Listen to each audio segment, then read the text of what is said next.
युगांतकारी दिन है। यशस्वी प्रधानमंत्री श्रीमान नरेंद्र मोदी जी के माध्यम से देश के अलग अलग राज्यों में 75 से ज्यादा अमृत स्टेशनों का लोकार्पण हो रहा है।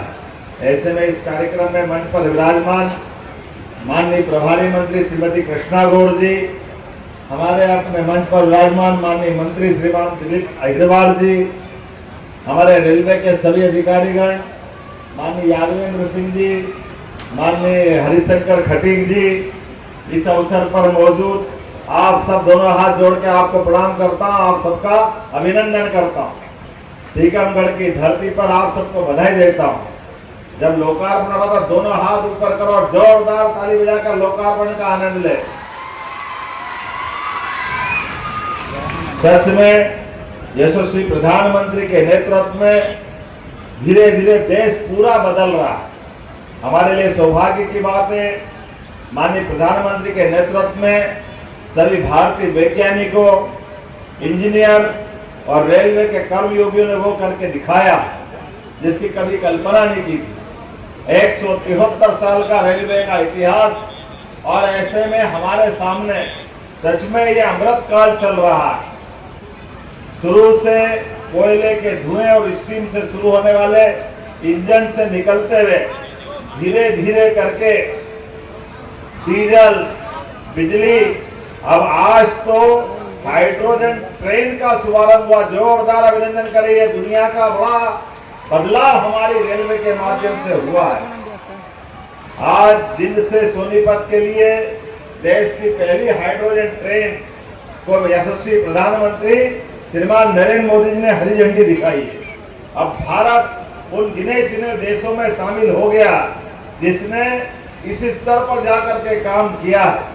कांग्रेस के शासनकाल में एक रेल मंत्री एकाध रेल अपने यहाँ चालू करा ले तो बहुत बड़ी बात होती थी, लंबा समय निकल गया। लेकिन अब रेल दुनिया के सबसे बड़े देश, खासकर आबादी के क्षेत्र में, और दुनिया का सबसे युवा देश, और आवागमन की दृष्टि से रेल के डब्बों के अंदर कई देश सफर कर रहे, इतनी बड़ी संख्या में यात्री रोज आवागमन करते। जोरदार अभिनंदन करें। यह रेल का नेटवर्क हमारा बदलते दौर में जिस प्रकार से चला है, मैं टीकमगढ़ वासियों को भी बधाई देना चाहूंगा। हमारे अपने आज इस स्टेशन में यहाँ टीकमगढ़ के लोकार्पण के साथ में शामिल हुआ हूँ, और केवल इतना ही नहीं, हमारे राज्य में अकेले आज 13 अलग अलग स्टेशनों का लोकार्पण हो रहा है। पूरे देश में 75 ऐसे रेलवे स्टेशनों का लोकार्पण हो रहा है। मुझे इस बात की प्रसन्नता है, मध्य प्रदेश में 80 रेलवे स्टेशन अमृत श्रेणी के बनने वाले हैं। ऐसे में हमारे लिए वो स्टेशन जो इतिहास, समृद्धशाली संस्कृति और गौरवशाली विरासत का प्रतिबिंब है, इनमें से 5 जनजाति गौरव स्टेशन के रूप में भी हैं। बालाघाट, छिंदवाड़ा, जुन्नारदेव, नैनपुर और ब्योहारी।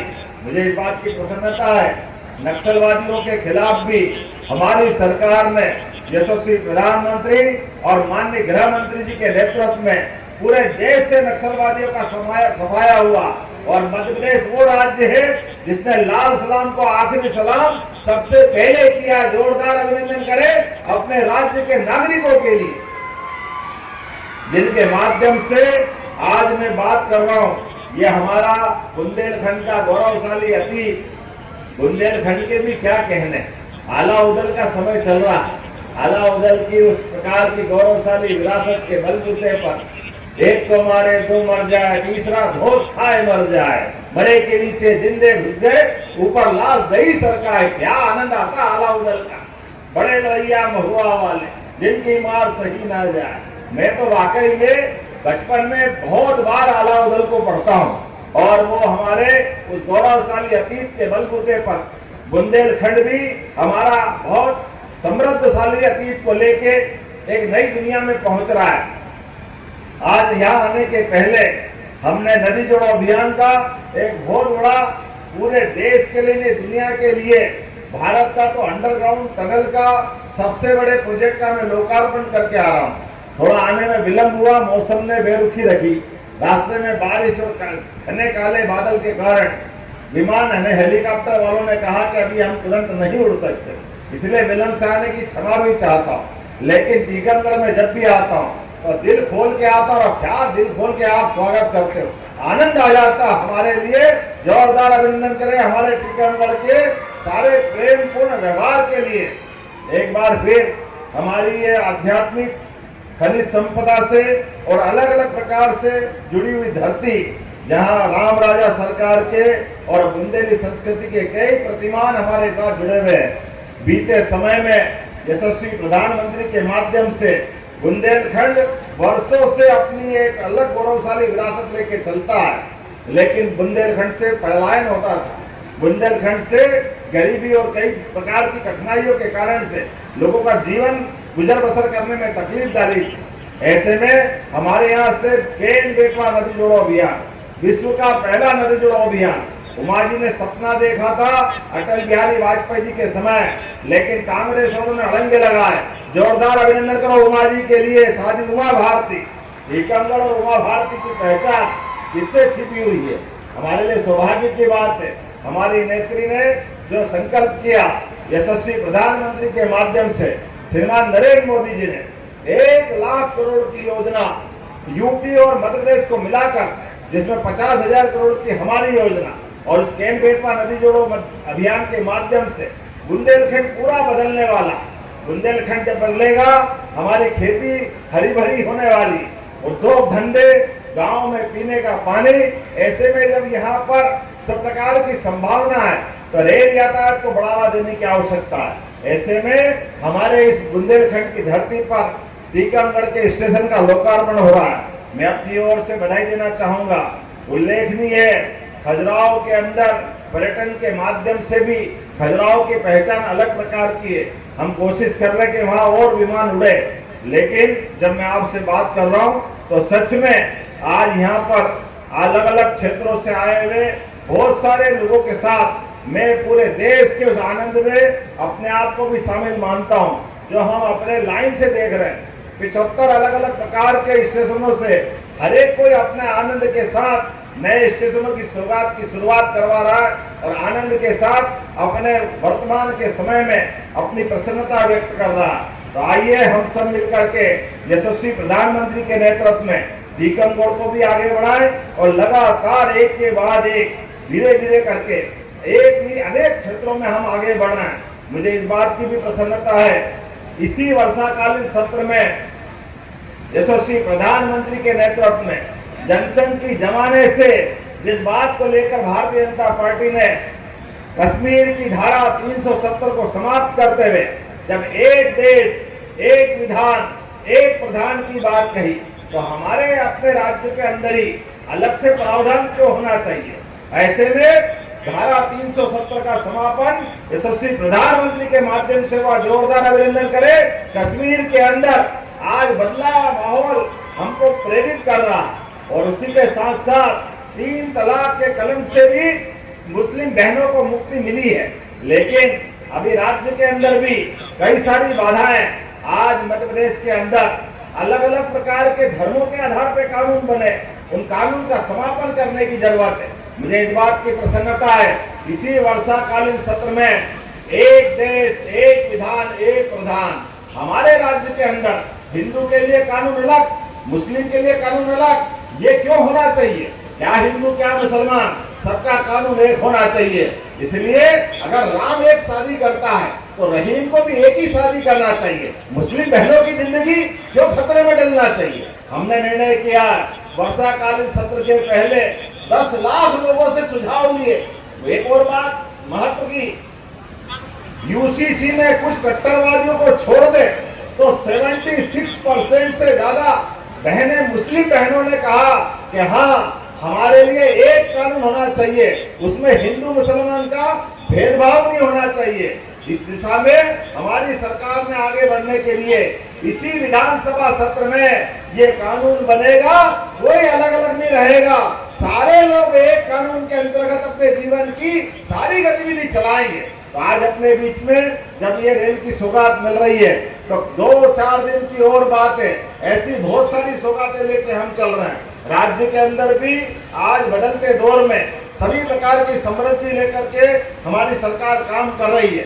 आज तो आपने रेल का आनंद लिया, रेलवे स्टेशन का लोकार्पण किया, लेकिन मुख्यमंत्री बस सुगम सहायता के माध्यम से आने वाले समय में वर्षों पुरानी वो रोडवेज की बसों की कहानी, जब सड़कें बन गई, गांव आबाद हो गए, अलग अलग जगह के आवागमन की आवश्यकता पड़ रही, ऐसे में सरकारी बसों की व्यवस्था पुनः शुरू होना चाहिए कि नहीं होना चाहिए? जरा ताली वाली बजा के बता, होना चाहिए कि नहीं होना चाहिए? जनता के कल्याण के लिए हमारी सरकार मुख्यमंत्री सुगम सहायता बस चला रही है। सरकार के माध्यम से बच्चों के बीच बैठकर आनंद ले रहे हैं। अभी तो सांदीपनि विद्यालय के लिए बच्चों के लिए आज मैं 2 विद्यालय की सौगात दे के आया हूँ। भगवान कृष्ण का वो गौरवशाली अतीत, जब गरीब और अमीर की दोस्ती सांदीपनि विद्यालय में हुई थी। भगवान ने कृष्ण को भले ही मारा, लेकिन मारने के बाद शिक्षा की क्या महत्ता है, 5000 साल पहले भी समाज ने उस बात को माना था। उसी का परिणाम रहा है कि भगवान उज्जैन में सांदीपनि आश्रम में शिक्षा ग्रहण करने आए और 14 विद्या, 64 कला, 4 वेद, 18 पुराण, एक सामान्य मनुष्य के नाते भगवान ने वो सब कुछ सीखा और सीखने के बाद के कृष्ण बन के आए और श्री कृष्ण बन के शिक्षा के बाद निकले और दुनिया में उनका अपना जो मान बढ़ा, सम्मान बढ़ा, उसके कारण से भगवान जगदीश के नाते से, द्वारकाधीश के नाते से दुनिया में जाने गए। लेकिन उससे बड़ा एक प्रमाण आपके जीवन में भी याद रखना, गरीब अमीर का महत्व नहीं है, दोस्त दोस्त होता है। कॉलेज के समय का मित्र हो या स्कूल के समय का मित्र हो, जीवन भर हमको मित्रता निभाना चाहिए। और मित्र जब आपसे मदद मांगने आए तो मित्रता का खुले हाथों से सम्मान होना चाहिए। और एक मित्र दूसरे से अगर मदद मांगे तो उसकी आंखें नीची नहीं होना चाहिए। भगवान कृष्ण ने द्वारका के अंदर सुदामा के साथ दोस्ती जो निभाई, दुनिया याद करती गरीब अमीर की दोस्ती। जोरदार अभिनंदन करें उस गौरवशाली अतीत के लिए और प्रेम से बोले गोपाल कृष्ण भगवान की। ऐसे में शिक्षा के साथ संस्कार को जोड़ने के लिए हमारी सरकार ने सांदीपनि विद्यालयों की सिलसिले परंपरा चालू की। कांग्रेस के शासनकाल में बैठने के लिए स्कूल में टाटपट्टी नहीं होती थी, खेलने के लिए मैदान नहीं होता था, चारों तरफ स्कूल तो क्या था, कोई पेड़ के नीचे, कोई झोपड़ी में, कोई एक शिक्षक आए या ना आए, कोई देखने वाला नहीं। अब हमारे सांदीपनि विद्यालय, एक विद्यालय 33 करोड़ 50 करोड़ क्या विद्यालय बन रहा है। जोरदार ताली बजा के अभिनंदन करें। वर्तमान के दौर में सभी प्रकार की व्यवस्था को जुटाते हुए धीरे धीरे चारों तरफ विकास के नए पैमाने तय करती जा रही है। ऐसे में आज रेलवे अधिकारियों के साथ इस स्टेशन का लोकार्पण करते आनंद आ रहा है और माननीय प्रधानमंत्री जी को कोई और काम के कारण से उन्होंने ये छूट दी है कि आप अपने अपने कार्यक्रम संपन्न करें। उन्होंने एक साथ पूरे देश में लोकार्पित करते हुए अपनी उपस्थिति दर्ज कराई। जोरदार अभिनंदन करें माननीय प्रधानमंत्री नरेंद्र मोदी जी का, दोनों हाथ ऊपर करके जोरदार ताली बजा करके, जिनके माध्यम से सौगातें मिल रही है। मैं टीकमगढ़ के सभी भाई बहनों का, प्रेस जगत का, अधिकारियों का और सारे मित्रों सहित जनप्रतिनिधियों का आभार मानता हूं, जिन्होंने अपने सबकी समय की अपनी कीमत होती है, लेकिन इतने बड़े उद्घाटन समारोह में शामिल होकर टीकमगढ़ का मान बढ़ाया, सम्मान बढ़ाइए। तो आइए मेरे साथ एक बार फिर इस पूरे अभियान के साथ इस स्टेशन के लोकार्पण के लिए आनंद मनाते हुए प्रेम से बोलेंगे, भारत माता की, भारत माता की, भारत माता की। ये थे